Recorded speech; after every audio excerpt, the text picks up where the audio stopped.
ଯାଜପୁର ଜିଲ୍ଲା ସୁକିନ୍ଦା ସଦର ମହକୁମାରେ ଥିବା ଏକ ଘରୋଇ ଶିକ୍ଷାନୁଷ୍ଠାନର ହଷ୍ଟେଲ ୱାର୍ଡେନଙ୍କୁ ଧମକ ଦେଇ ଓ ମୋଟା ଅଙ୍କର ଟଙ୍କା ପ୍ରଲୋଭନ ଦେଖାଇ ଛାତ୍ରୀଙ୍କ ଆପତ୍ତିଜନକ ଫଟୋ ଉଠାଇ ଭାଇରାଲ କରିଥିବା ଅଭିଯୋଗରେ ପୋଲିସ ସମ୍ପୃକ୍ତ ଅଭିଯୁକ୍ତ ୟାସିନ ଖାନ ଓ ହଷ୍ଟେଲ ୱାର୍ଡେନଙ୍କୁ ଗିରଫ କରି ଜେଲ୍ ହାଜତକୁ ପଠାଇଥିବା ଘଟଣା ସ୍ଥାନୀୟ ଅଞ୍ଚଳରେ ଆଲୋଡ଼ନ ସୃଷ୍ଟି କରିଛି।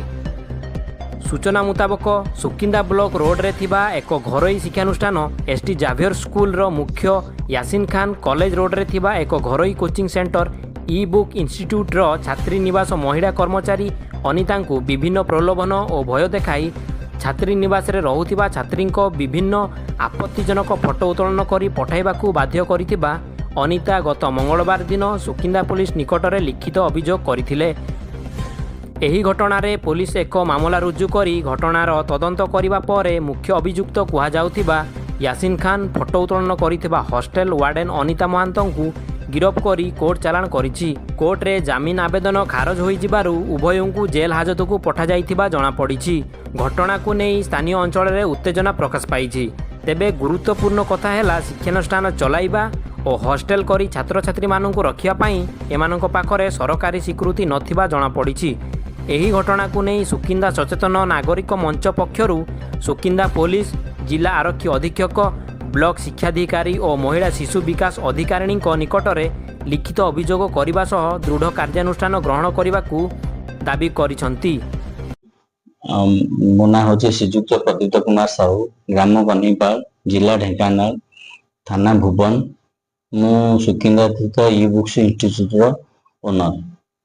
कौन कहबे एक घटना जोटा कि स्थानीय चर्चा विषय पड़ी और दुखद खबर जे जड़े युवक जड़े युवती को मुहरा कर किसी अर्थ दे सी आप किसी कुनि कुनि पिला तथा नाबालिका छात्री मान भिडियो करी अश्लील भिडियो करी भाइराल होता से दोष नहीं किंतु आपण इश्यू जो माने पढुतले से माने भी भाइराल कौन कहबे एने काम दोष देबे कौन प्रशासन को अनुरोध करिवे यह तो बहुत बड़ दुखद खबर माने मो अनुस्पत्ति रे सब जिंस हेची से वार्डन भी निजे सब जिंस राजी हेची मानिची सब जिंस कहिची एफआईआर भी मु पुलिस स्टेशन जाई करिची।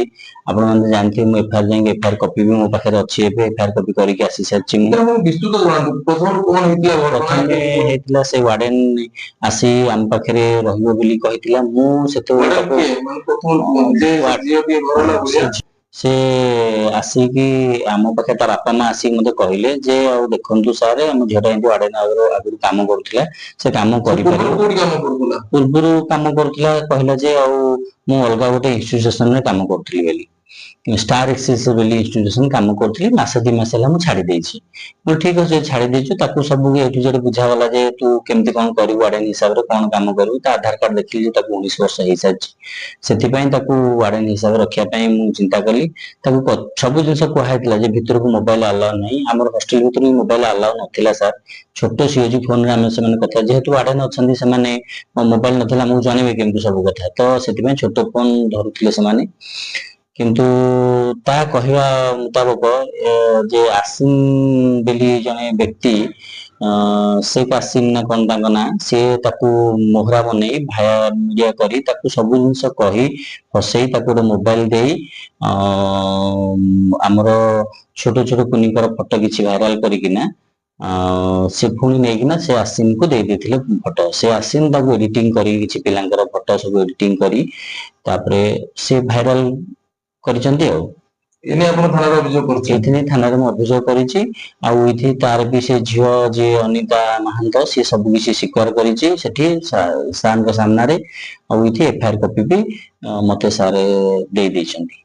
कोन प्रशासन को अनुरोध करू स्थानीय जनसाधारण को कोन ओटे वार्ता देबे जनसाधारण को वार्ता दोछि आपण माने निजस्व और समस्त मतामत रखंतु एथिरे देखंतु मोर किछि भूल नाही आ मु जहा करिछि भी मु प्रशासन को नेई किना सब किछि करिछि जेमिति एफआईआर दबा कथा देछि जेमिति सब जणिया कथा ए टू जेड सब किछि जणैछि मो जानिबार आसिला परे आ प्रशासन को एतिकी रिक्वेस्ट करूछि जे से मोर जो अनुष्ठान तरफ जो एफआईआर दिया है जी ताको ठीक ठीक सुचारू रूपे तदंत करी आ दोषी के दंड दिया जाए। ମୋ ନାଁ ମହେନ୍ଦ୍ର କୁମାର ମହାନ୍ତ, ଆମ ଘର ହଉଛି ଓଡ଼ିଆ। କଣ କହିବେ ଏକ ଘଟଣା ଘଟିଛି ସ୍ଥାନୀୟ ଅଞ୍ଚଳର ଜଣେ ଯୁବକ ଆପଣଙ୍କ ଝିଅକୁ ଫସେଇ ଦେଇଛି, କଣ କହିବେ ସେ ନେଇ? ସାର୍ ସେ ତ ସେଠି ସ୍କୁଲରେ ସାର୍ ଥିଲା ସେ, ତାପରେ ସେ ଏବେ ତାକୁ ମୁଁ ନେଇ ଆସିବା ପରେ ସେ ସ୍କୁଲରେ ରହିଲା ପରେ ସେ ସାର୍ ଏମିତି ସାର୍ ସାର୍ ଟଙ୍କା ଲୋଭ ଦେଖେଇ ସେ ସାର୍ ଦୁନିଆ ପ୍ରକାର ପ୍ରବଚନ ଦେଖେଇ ସାର୍ ସେ ତାକୁ ସାର୍ ଏମିତି ଫସା ଯାଉଛି ସାର୍ ସେ ଝିଅକୁ ସାର୍। ଆଉ ଏଇ ନେଇ ଆପଣ ଜିଲ୍ଲା ପ୍ରଶାସନକୁ କଣ ଅନୁରୋଧ କରିବେ? କଣ ସାର୍ ଆଉ କହିବି ସାର୍, ଆମେ ତ ସାର୍ ଗରିବ ଲୋକ, ଆମେ ସାର୍ କଣ କରିପାରିବୁ? ସେଥିପାଇଁ ସାର୍ ସେ ଛୁଆକୁ ତ ଏମିତି ସେମାନେ ପ୍ରବଚନ ଦେଖେଇ କରିଦେଇଛନ୍ତି। ଆଉ ଆମେ ସାର୍ ମୁଁ ତ ସାର୍ ଭୁଲ କରିଛି ସାର୍, ମୁଁ ଭୁଲ ମାଗୁଛି ସାର୍। ଆଉ କଣ କହିବେ ଏ ନେଇ ଜିଲ୍ଲା ପ୍ରଶାସନକୁ କଣ କହିବେ?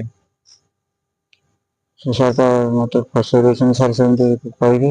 ତାପରେ ସାର୍ ଯିଏ ସାର୍ ଏସବୁ କରିଛି ସାର୍ ତାକୁ ସାର୍ ଦୃଢ଼ ଅନୁଷ୍ଠାନ ଗ୍ରହଣ କରନ୍ତୁ ସାର୍, ତାଙ୍କୁ ସାର୍ ସାର୍ କ୍ଷମା କରିଦିଅନ୍ତୁ, ତାକୁ ଦୃଢ଼ ଅନୁଷ୍ଠାନ କାର୍ଯ୍ୟାନୁଷ୍ଠାନ ସାର୍ କରନ୍ତୁ ସାର୍, ଯାହା କରିବା କଥା ଆପଣ କରିବେ ସାର୍। ମୁଁ ଏଠି ସୁକିନ୍ଦାରେ ସିଡିପି ଅଛି, child development project officer Sujata Mohapatra. ଆଜି ବଜ୍ରଙ୍ଗ ଦଳ ତରଫରୁ ଆପଣଙ୍କ ଆସିକି ଦାବି ପତ୍ର ଦେଇଛନ୍ତି ସ୍ୱୟଂସେବକ ସ୍କୁଲରେ ଅନୈତିକ କାର୍ଯ୍ୟ ଚାଲିଛି ବୋଲି, ଆପଣ କଣ ପଦକ୍ଷେପ ନେବେ ଆପଣ? ମୁଁ ତ ଜାଣିନଥିଲି, ଆଜି ମତେ ଆମର କିଛି ରିପୋର୍ଟର ଭାଇ ଆଉ କିଛି ସୁକିନ୍ଦାର କିଛି ୟଙ୍ଗ ମାସ୍ ଆସିକିରି ମତେ ଏଇ କଥାଟା ଜଣେଇଲେ ଯେ ସେଣ୍ଟ ଜାଭିୟର ସ୍କୁଲରେ ଏଇଭଳିଆ ଗୋଟେ ଚାଲିଛି ବୋଲି। ସେ ପୁଣି ଆଉ ଗୋଟେ କହିଲେ ଯେ ସେ ST SC କାଟେଗୋରୀର ଝିଅ ମାନଙ୍କ ସହିତ ଏ ଟାଇପର ହଉଛି। ମତେ ବି ଶୁଣିକି ବହୁତ ଦୁଃଖ ଲାଗିଲା। ଆଉ ମୁଁ ନିଶ୍ଚୟ ୟାର ମୁଁ ମୋର ଉପରିସ୍ଥ ଅଫିସରଙ୍କୁ ଜଣେଇବି, ଏଇ ମାନେ ଏଇ ଇନଷ୍ଟିଚ୍ୟୁଟ ସହିତ ଯୋଉମାନେ ଜଡିତ ଅଛନ୍ତି ଆଉ ଉପରିସ୍ଥ ଅଫିସରଙ୍କୁ ଜଣେଇକି ୟାର ନିଶ୍ଚିତ ଯୋଉ ପ୍ରକାର କାର୍ଯ୍ୟାନୁଷ୍ଠାନ ନିଆଯାଇ ପାରିବ ମୁଁ ନେବି। ଗୋଟେ କଥା କହିଲେ ଛୋଟ ଛୋଟ ପିଲାମାନଙ୍କୁ ବି ନେବି, ସେଠି ଯୋଉ ଅଛି ହିନ୍ଦୁ ମୁସଲମାନ ଦେଖୁଛି, ଏଭଳିଆ ଯୋଉ କରୁଛି ଅନୈତିକ ବିପ୍ଳବ କରୁଛନ୍ତି ସେ ମୁସଲମାନ ଯୁବକ ଜଣକ, କେତେ ଦୂର ଠିକ? ମତେ ତ ଏଇ ଯୋଉ ଭିଡିଓ କରିବା କଥାଟା ଶୁଣିଲେ ବି ମୋ କାନକୁ ବିଶ୍ୱାସ ଆସିନି, କାରଣ ଏତେ କମ ବୟସର ଝିଅ ମାନଙ୍କୁ ନେଇକି ଯଦି ଏଇ ଟାଇପର କରାଯାଉଥାଏ ଏଇଟା ସମୀଚୀନ ଯେତେବେଳେ ଶୁଣିଲି କି ଏଇଟା ଭାଇରାଲ ହଉଛି ମତେ ବହୁତ ଦୁଃଖ ଲାଗିଲା, କାରଣ ସେମାନେ ସେ ଆଡୋଲେସେଣ୍ଟ କାଟେଗୋରୀରେ ଆସୁଛନ୍ତି, 18 ବର୍ଷ ତଳକୁ ଝିଅ ଅଛନ୍ତି ବୋଲି ଆପଣ କହୁଥିଲେ। ମୁଁ ଏଇଟା ମତେ କେବେ ବି ମୁଁ ଜଏନ କରିବା ଦିନରୁ ସୁକିନ୍ଦାରେ ମୁଁ ପ୍ରାୟ 6 ମାସ ହବଣି ଜଏନ କଲିଣି, ମୁଁ ଏଇଟା ମୋ ନଜରକୁ ଆସିନଥିଲା, ଆସିଥିଲେ ତ ନିଶ୍ଚୟ ମୁଁ ସେ ସ୍କୁଲ ଭିଜିଟ କରିଥାନ୍ତି। କାହିଁକି ନା ଆମେ ଏମିତିରେ ବି ଯେତିକି ଆମ ଏରିଆରେ ସ୍କୁଲ ମାନଙ୍କ ଅଛି ଆଉ ସେଇଠି ଯୋଉ କିଶୋରୀ ବାଳିକା ମାନଙ୍କୁ ନେଇକି ଯାଇକି ଆମେ ସେଇଠି ଆୱାରନେସ ପ୍ରୋଗ୍ରାମ କରୁଛୁ ଚାଇଲ୍ଡ ମ୍ୟାରେଜ ଏବଂ ତାଙ୍କର ସାନିଟେସନ ପର୍ସନାଲ ହାଇଜିନ ଏଇ ସବୁ ଉପରେ ମୁଁ ଏବଂ ମୋର ICDS ସୁପରଭାଇଜର ମାନେ ବି ଯାଇକରି ସେଇଟା ଆୱାରନେସ ପ୍ରୋଗ୍ରାମ କରିଥାନ୍ତୁ। ଝିଅ ମାନଙ୍କ ଉପରେ କିଛି ତାଙ୍କର ମାନେ ସେକ୍ସୁଆଲ ହାରାସମେଣ୍ଟ ହଉଛନ୍ତି କି କଣ ଏ ବିଷୟରେ ବି ମଧ୍ୟ ଆମେ ଝିଅ ମାନଙ୍କୁ ନେଇକି ଅଲଗା ତାକୁ ମିଟିଂ କରିଥାଉ, ବୁଝିଥାଉ ତାଙ୍କ ସହିତ ଇଣ୍ଟରାକ୍ଟ କରିକି। କିନ୍ତୁ ମୁଁ ତ ଜାଣିପାରିନି, ମୁଁ ନିଶ୍ଚୟ ଏବେ ଯୋଉ ଡାଇରିଆ ଚାଲିଛି ଆମର ଯାଜପୁର ଡିଷ୍ଟ୍ରିକ୍ଟରେ ଏତେ ଜୋରରେ ଭୟରେ, ୟା ଉପରେ ଆମେ ସମସ୍ତେ ଏବେ ପୁରା ଫିଲ୍ଡ ଯାଇକି ଇନକ୍ୱାରି କରିକି ସେ ଉପରେ ଅଛୁ।